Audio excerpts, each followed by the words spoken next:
So I've made it to the western side of Nevada. I pretty much drove all the way through. Really, my first stop is this semi-preserved ghost town here called Rhyolite. An old, like, 1905 boom town, gold ore, I guess. At one time, this was a big town. They claimed something like 6,000 residents. The boom years were between 1905 and 1911. By 1920, this place was a literal ghost town, and it was dead because I guess the mines dried up. But in its glory, it had 18 grocery stores, 50 saloons, 19 lodging houses, 6 barbers, 4 bakeries, 35 gaming tables, 8 doctors, and 3 railroads. Interestingly enough, during its heyday, the lack of local timber supplies led to concrete and adobe being used for most buildings, and even 3 buildings being built from empty glass bottles. If you know me at all, then you know that I like to, when possible, I like to compare what things look like back in the day to now. So I have a lot of the old pictures of, back from the early 1900s. So it's going to be a lot of fun to compare those. I couldn't help but notice that this is pretty much the same exact spot where someone took photos from 1908. Really puts it into perspective. Over 100 years later, this is what it looks like. So this is what is left of the Cook Building. It was the tallest building in Rhyolite, which makes it very easy to spot in those photos from up on top of the mountain. And this was most likely the main bank in Rhyolite, not the only one. And look at this. You can see the original vaults. It looked like you had 2 of them. I'm not sure when this was built, but it had electric lights and indoor plumbing. And it was apparently beautifully decorated with marble floors and mahogany woodwork.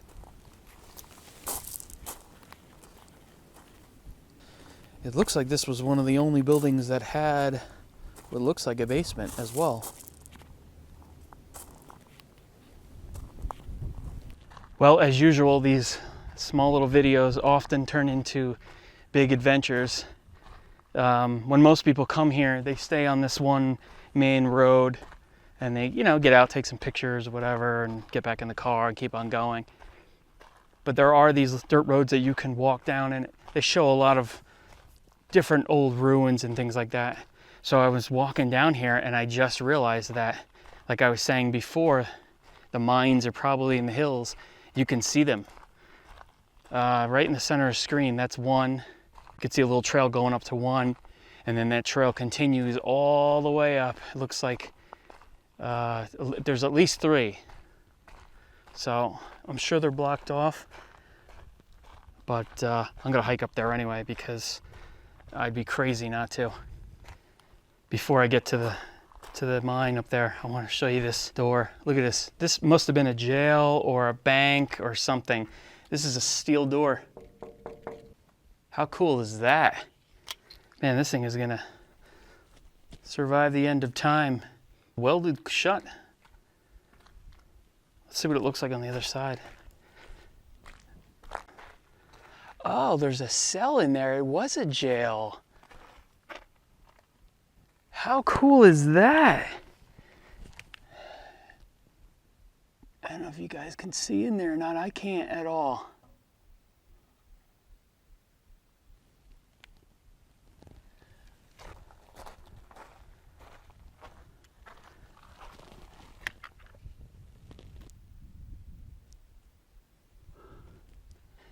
I wonder how long it's been since someone's been in there. All right, we're going to continue on our way over to the mine here. The other 2 are way up there. So we'll see how we'll see how I feel.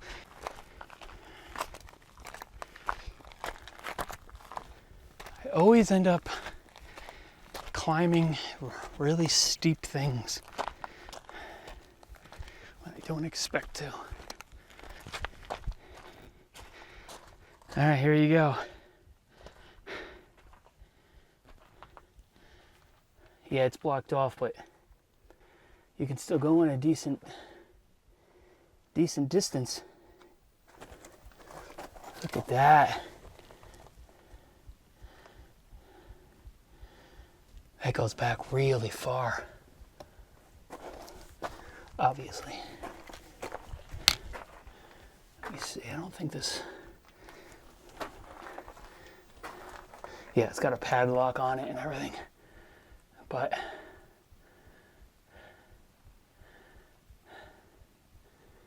I'm sure this mine has been gone through. I don't know if you're going to find anything in this.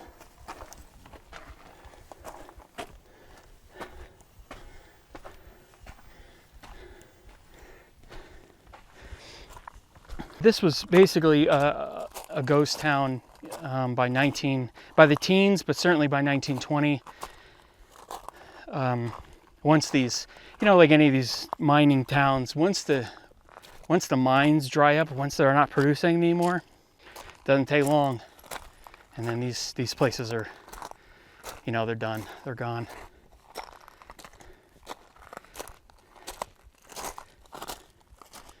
All right, on our way up here. There were actually a lot of different holes here, all along down this other side. Look at this shaft.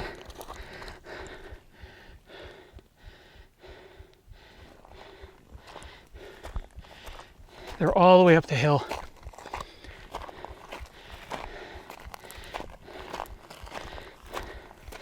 The last one I'm going to go to is right here, though. It's weird, you want to keep going because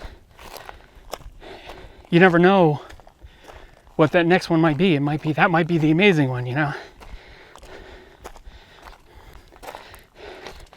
Like I said, you never know. Looks like I nailed it. This has no gate, no fence blocking it off. And it's a lot cooler. Let me see, I got a light on my phone.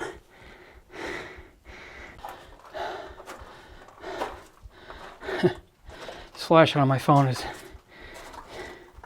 doing next to nothing.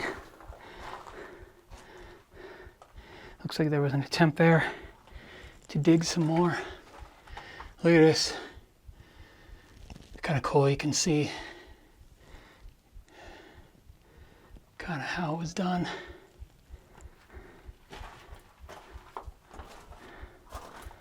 Oh yeah, all different types of ways to go. But I don't have a light. I did not think I was going to be going in mines today. So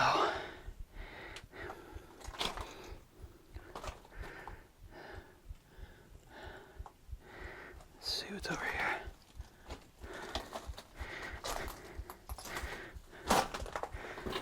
Oh, it's as far as it goes. And then that's one of those shafts I think I've been seeing. Ventilation.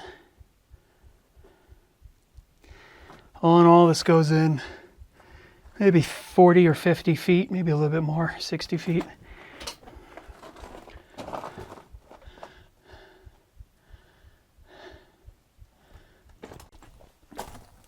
Oh, this does go back further, actually. Oh, this only goes back to here. You know what? Never mind. What's crazy is they just kind of followed the earth, I guess, just digging around in circles. That explains why there's so many air vents. I'm assuming that's what they are that I've been seeing, because these things go all different ways. All right. I'm going to go back down. I really want to see that train station, that depot.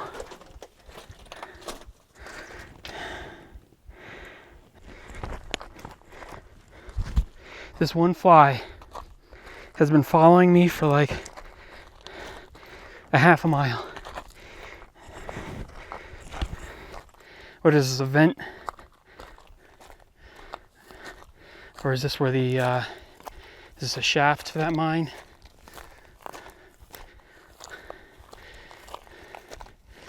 All you mine experts will have to tell me.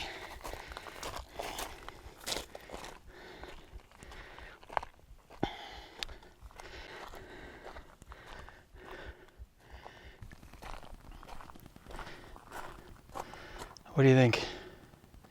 Maybe an old jail? Is it possible?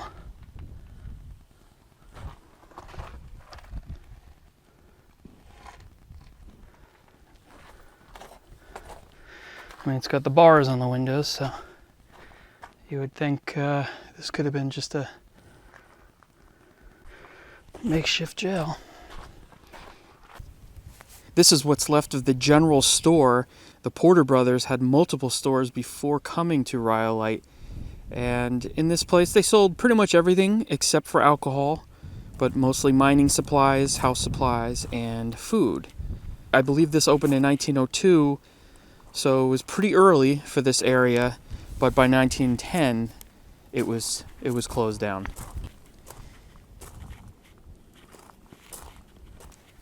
So this building was also a bank. This is the Overbury building. Also, the Bishop Jewelry Store was in here. There's not too much information about this, but it was built in 1907, and this building also had electric and indoor plumbing. And you can see as you walk in here, look at this. This is also the bank vault.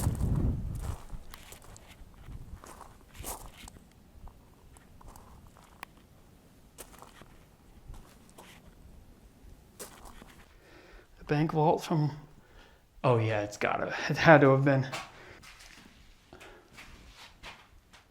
What else could this be? It's too small to be even an office. It's only about maybe 7 feet by 9 feet, something like that. I bet you that's what this was. It's just how it's standing in the middle of the bank or in the middle of the building like this. Again, there's not much information, at least posted here. There might be more stuff online, but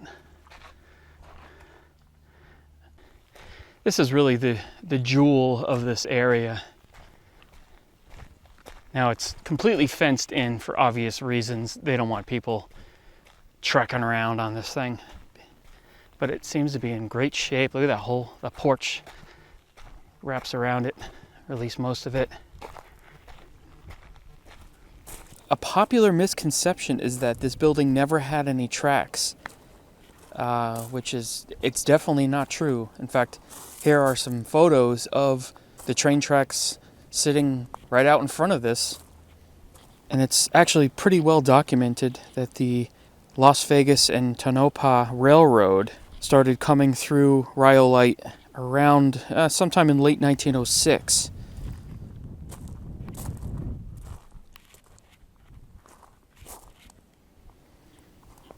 At some point, I think in the 1930s, this building was reused as a casino and a bar, which is why the sign up there says casino. I don't know how long it was used as a casino, but probably for some time. And then years later, a couple moved into this building, and it also housed a museum for the area.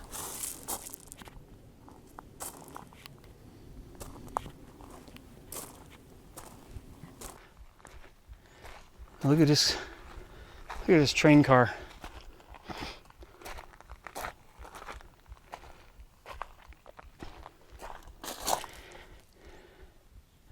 You gotta see inside there. Man, this thing is old. That is cool.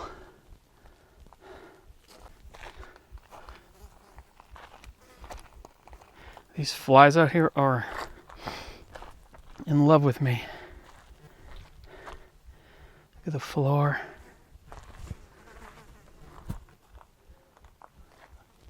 Love this.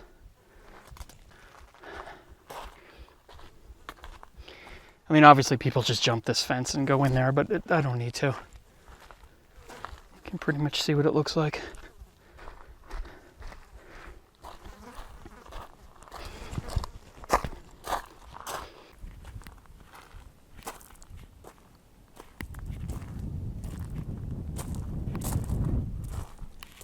Now, this building is one of two schools. I don't know what the name of this was, but at one time the school had over 200 students. It was built in 1909, and it was the second one built, like I said. I couldn't find much info on this. There are some pictures, though, so I'll include the pictures of it. So this is the famous bottle house, the only one left of 3 that were originally in Rhyolite. It was built in 1906 by a man named Tom Kelly. A simple 3-room house. I believe it's a museum these days, but as my luck would have it, it's closed today. I'm driving out to the cemetery. There's just a little wooden sign that says cemetery to the left, and I'm on this shaky dirt road. I don't know where the cemetery is, but you can see this dirt road goes straight for miles and miles and miles. I mean, look at that. Goes all the way up into the mountains. That's, who knows how far that is, 10 miles away, something like that. There's a car way up there that's probably maybe a mile or 2 up ahead of me. I don't know where this cemetery is. I hope it's not that far. All right, I finally made it to the cemetery. It's not that far. It's just, you know, it's slow going because it's a dirt road, but the town, the ghost town, is back there. You can kind of see it. This is certainly not like a typical cemetery that you would be used to seeing. Look at that. A wooden tombstone. Let's see if I can read any of these things.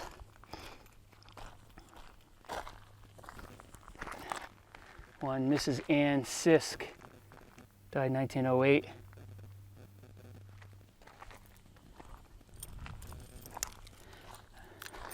Not to put out any grim or dark thoughts, but I wouldn't be surprised if a lot of these have been grave robbed over the years. I mean, you could think about how ignored this area must have been in the 1930s and 40s and 50s. You know, nobody cared, I'm sure.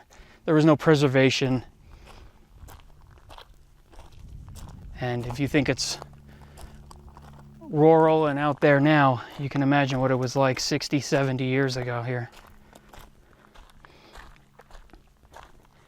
Just you and the rattlesnakes and some burros.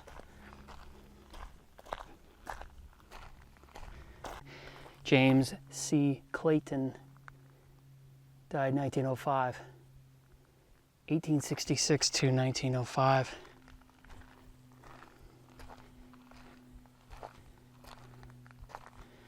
There's a couple other ones. This is another one, 1905. Died at Bullfrog, Nevada, May 4th, looks like, 1906. Daniel G. Kennedy.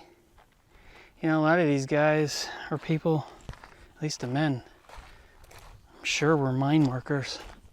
It's crazy to think about. Maybe died in the mine. I don't know why, I love the wooden tombstone. I love that. My guess is there was a lot more to this at some point. This cemetery probably looked very different 100 years ago. And Bullfrog Rhyolite Cemetery. So I guess the town of Bullfrog wasn't too far away. 1904 to 1912. This plaque was, it says April 1959, so maybe I'm mistaken. Maybe this was being cared for all along. Maybe this is typical of a cemetery out here. I don't know. It's the only one I've seen. All right, thanks for watching. I'm going to continue on in Nevada. See you in the next video.